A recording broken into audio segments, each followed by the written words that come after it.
All right, so now we have to sneak our way onto a smuggler ship that's going to the Executor, which I believe is the flagship of the Empire. Yes, it's Darth Vader's personal super Star Destroyer. Yep. That makes me wonder, is Executor like Air Force One? Like, if it gets blown up, but Darth Vader gets on another Star Destroyer, is that now Executor? No, I'm pretty sure it's just the super Star Destroyer is named Executor, and Darth Vader was like, it's so big, I want it. It's like the, what is it, like the Bismarck? It's such a massive ship that they refer to it as he. Oh god, I didn't even get that reference, too. Because the fucking... You know what sank the goddamn Bismarck? Tiny planes with torpedoes? Yeah. You know what killed Executor? The fucking A-Wing? God damn it. Fuck you, George Lucas. Can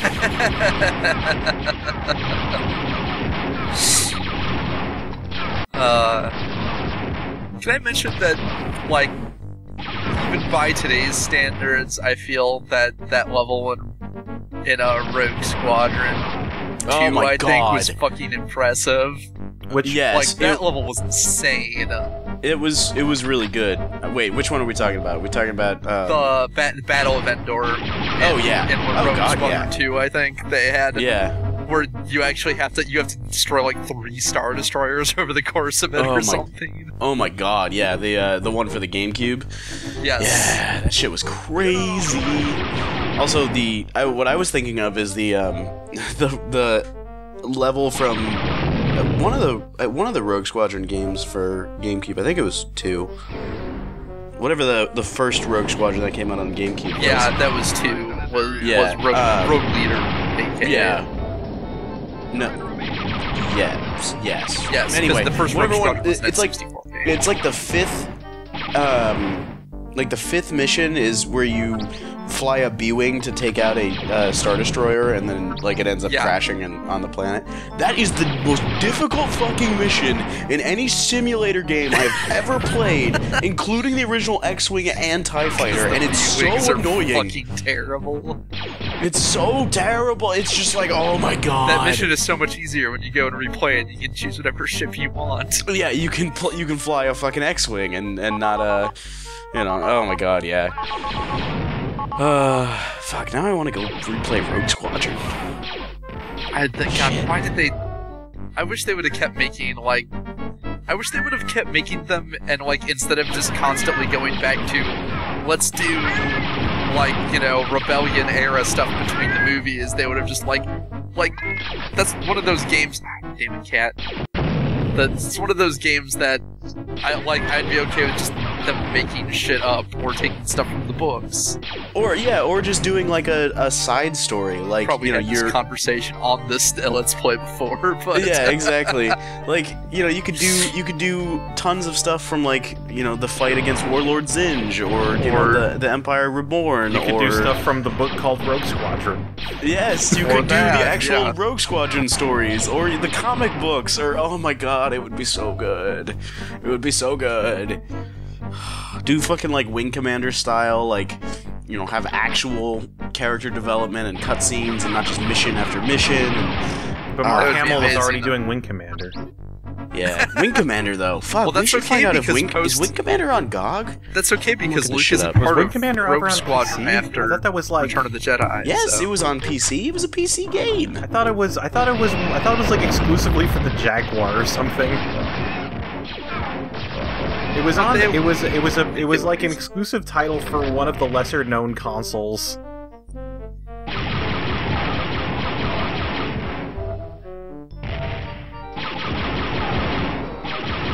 But seriously, Starfighter is probably the best part of the Old Republic. Yes, agreed. I enjoyed the hell out of it, and I only wish that we were using like the cool ships and not some shitty old ships. Like, screw your, like, whatever interceptor. I want a TIE interceptor. Those things are terrifying. Yes.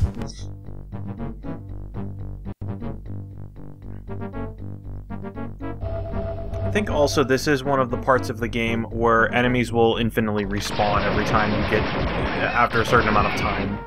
Or if you get to a certain point of the level. Oh, I know yeah, the if you like first- get so far away from them there.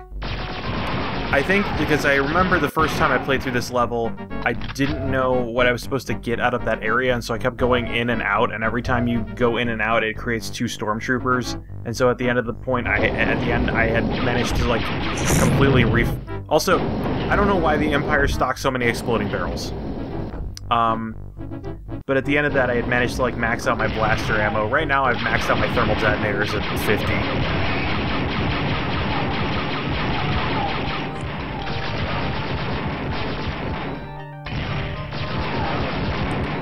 All the Wing Commanders are on GOG. Fucking Wing Commander 3 is so good. Oh, it's so good. Fuck. It's got full motion video too.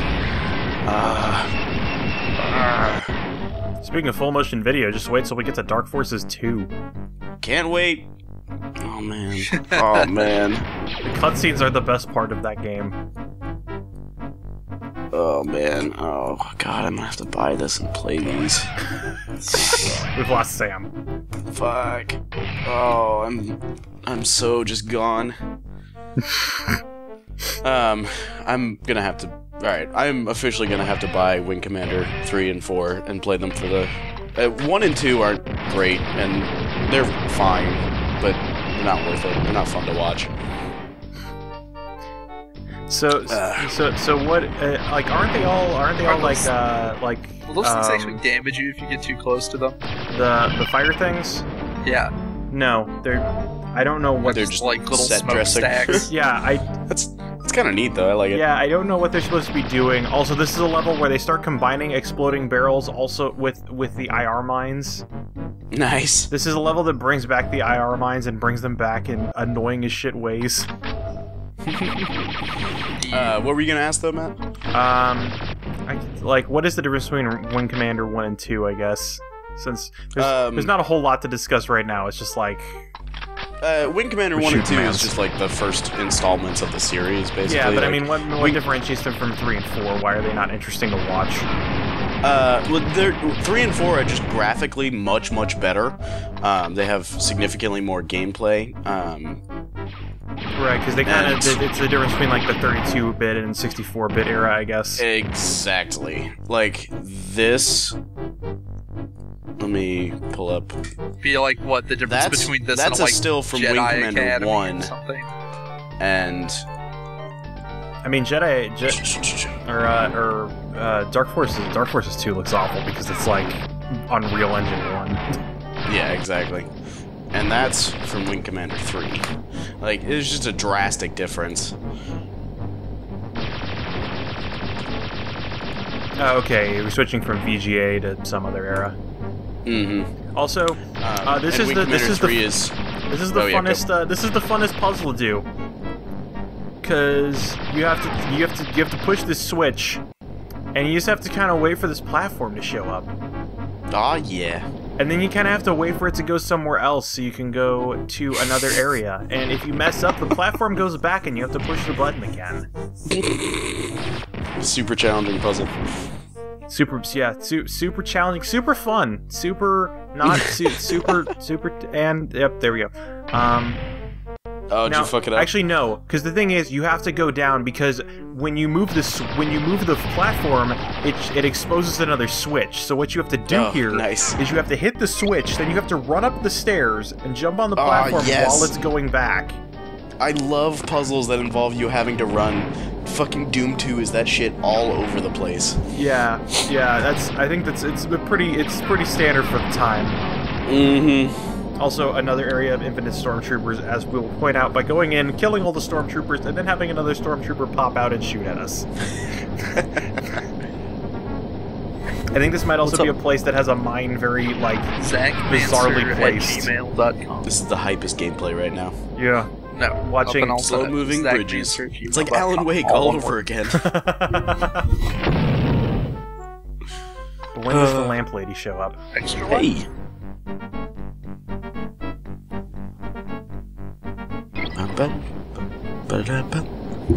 God damn it. And now we have to wait for it to turn 180 degrees. Headphones off. Awesome. Yeah, no, Wing Commander 3 is the first thing in the franchise to feature FMV. And that's where they went all out and got Mark Hamill and got guys in animal costumes. Yep. Who's in it? Let's see. Heart of the Tiger. It's the thrill of the fight. Mark Hamill, John Rhys-Davies. I recognize that name. McDowell. What is John Rhys-Davies? Yeah, I recognize that name. I can't put it to anything. He's now. the guy that played Gimli. Ah, okay. Mm-hmm. Oh. You are shooting way over their heads. Also, I love the variety of work that Malcolm McDowell is in. Especially because if he's in bad things, he just goes to full like scenery chewing mode.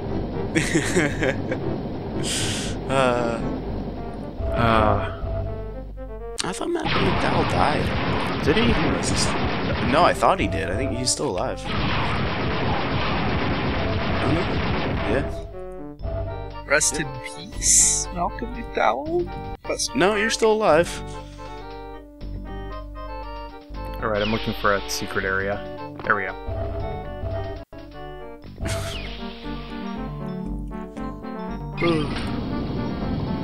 God, and the fucking Wing Commander movie is so bad. It's so bad, I love it. Man, have I mentioned that I have this like fear of elevators in old FPSs because like one of the older Duke Nukems had about like a 50-50 chance that an elevator would just kill you for no apparent reason. What? Never heard of that. Yeah, it was it was either in the 64 game or like one of the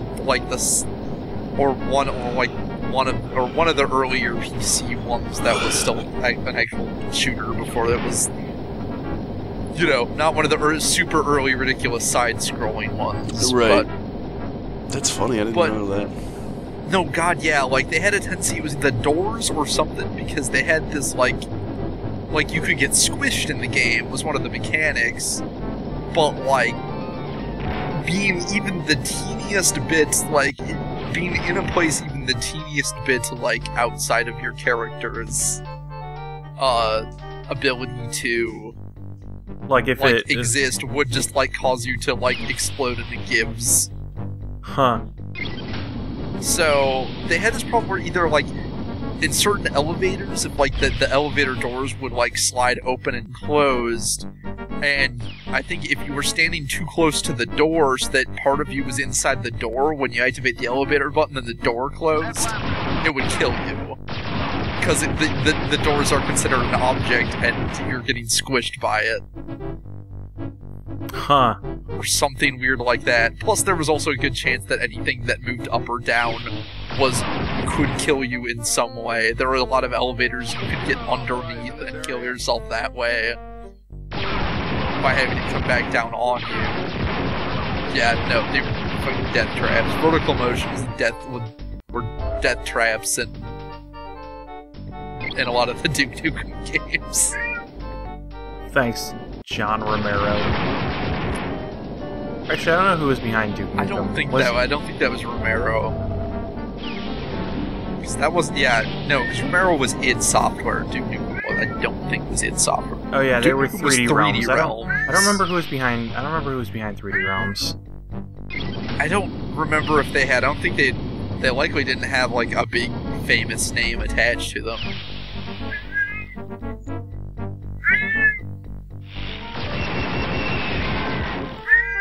Alright, so we had to flip that switch so that we could change the central hub of the station to take us, instead from the ship that we arrived on, into the Smuggler ship so that we could sneak onto it.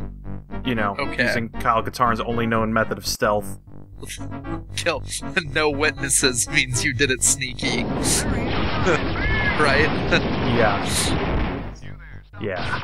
I mean, technically, no one saw him sneak aboard.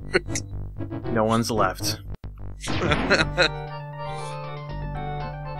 I mean, though, think about it this way. If there was a massacre at your local spaceport, like, and a single, like, small private ship was stolen, like, would you really care about that much news-wise? It'd be no.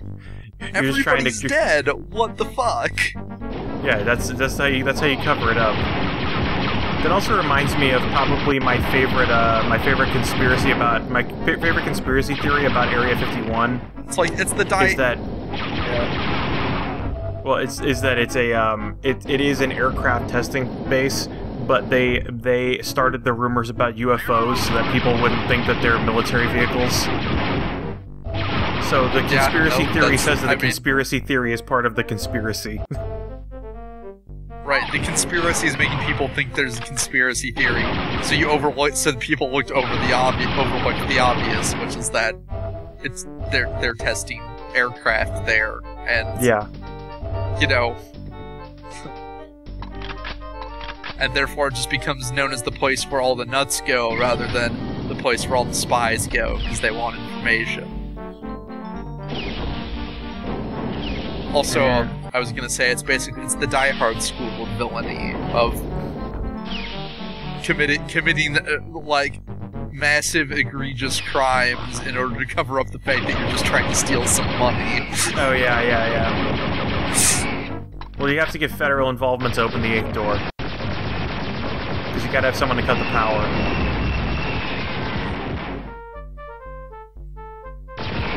And I think all of the boxes in this ship have, like, weird graffiti on them. This ship actually looks super weird on the inside because it's actually the beginning of the next level. And so I keep trying to find something, I don't remember what. But yeah, so that's... You're supposed to sneak aboard, so clearly there's a secret compartment I hide in. The part of the ship where you hide the things that you're smuggling. Mm-hmm. Oh, you gotta have the yellow key. Yep, I gotta get it off of somebody on the ship. Maybe it's this guy. Off of and also corpse. This is a door you can only open by bombing it. And look, you can see dev textures. Nice. Failure. I don't know why that door's there or why you can blow it open, but there you go. There's an unused part of the level. It's sort of a secret, I guess. Good job, Kyle. No other information. Just good job, Kyle. I'll see you on the dark side, Jan. Good Oh. luck, Kyle. And may the force be with you. Lame. Press S to enter exit mission. Continue to next mission. Press S. And now this is all pre-recorded briefings from Jan. Oh, that's cool. That's a nice touch. So, so now the next mission's actually on the Executor, where we go to get to the get to the Arc Hammer. Please tell me we just continue to blast our way through on the flagship of the Empire. No, after 7 identical missions of shooting everything, we finally do a... No, of course we're gonna fucking blow everything away. I love it. I love it. Oh my god. You know, maybe they'll just Draken guard it, and they'll be like, well, we know this has been a hack and slash game the entire game, but here for the final secret boss rhythm game. Also, can I point out that I had to bomb the door because immediately on the other side of it was a mine. Yes. God. At least it makes sense that there's just hordes of stormtroopers here. It's the fucking... Yeah, no, it's Darth Vader's ship. Please tell me we get to kill Darth Vader. Not yet.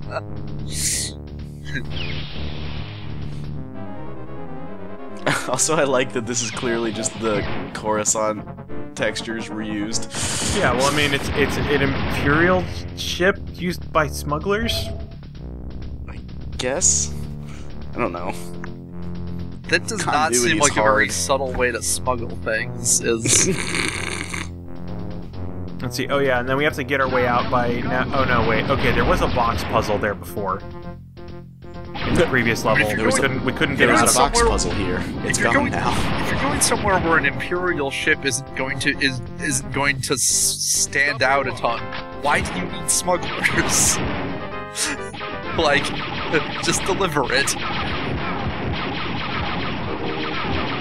Yeah, I don't know. Maybe because it could be a thing like, I don't like, accountability reasons. I'm not sure.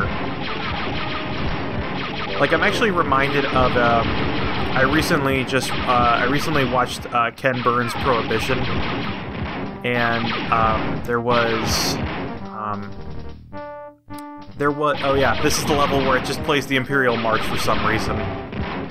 Well, It needs to for use it some reason. somewhere. Well, it makes sense, but like, You're on the this Imperial is not a flagship. good action theme. No, Yeah. that's true. So you're playing, so like you're going through this like slow, slow march while you're like just gunning people down left and right. Mm-hmm. But then it kind of changes into other themes briefly. It just goes back to the Imperial March a bunch as part of its loop. I'm mostly okay with that.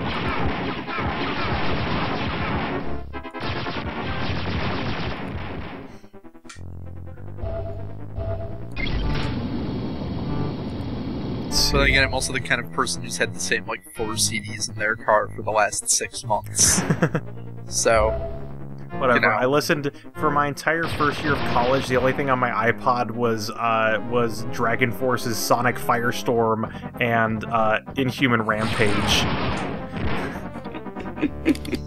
In fact, for 3 months, all it was Sonic Firestorm, which I listened to like 4 hours a day for some reason. Oh shit, Dark Trooper. Fortunately, I have a big open space and lots of cover, which is his biggest weakness.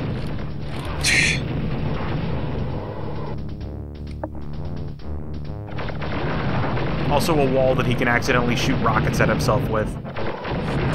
that always helps. I love when enemies are dumb enough to blow themselves up. Yeah, no, that happened earlier in the game with the force field that reflected bolts. Mm-hmm. Oh yeah, So and now are we we're officially on board the Executor now? Yeah, Are we- we're on the Executor. You see that square below us and above us. That's actually like a place that later in the level we will see fighters leaving the Executor out of that. That's cool. Whoops. Switches are hard. Yeah, well, especially when you're trying to like get away from people that are shooting you, Mm-hmm. and you're standing on a platform that's about a foot wide. You're not wrong.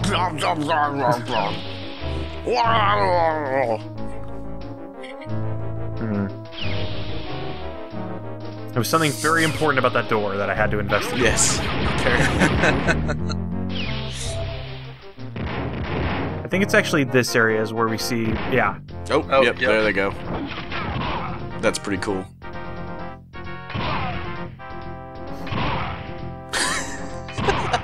Yep. Just stay there. Just keep at it until you stop hearing screams. Do you think he's buying it? That's actually really great. Oh God, the pain! I'm dead now. I have died. Also, I wish you could fight a TIE fighter in this game. Like Just fucking like fucking blow Shadows up of the a TIE Empire, fighter. where one of the boss Yeah. fights is fucking Dash Rendar versus an ATST. Mm-hmm. Yep. There we go. That's pretty cool. Yeah. That's actually pretty good. Yeah, especially considering the fact that, like, other polygons in this game are, like, a box that represents an entire fucking turret. Exactly. Yeah.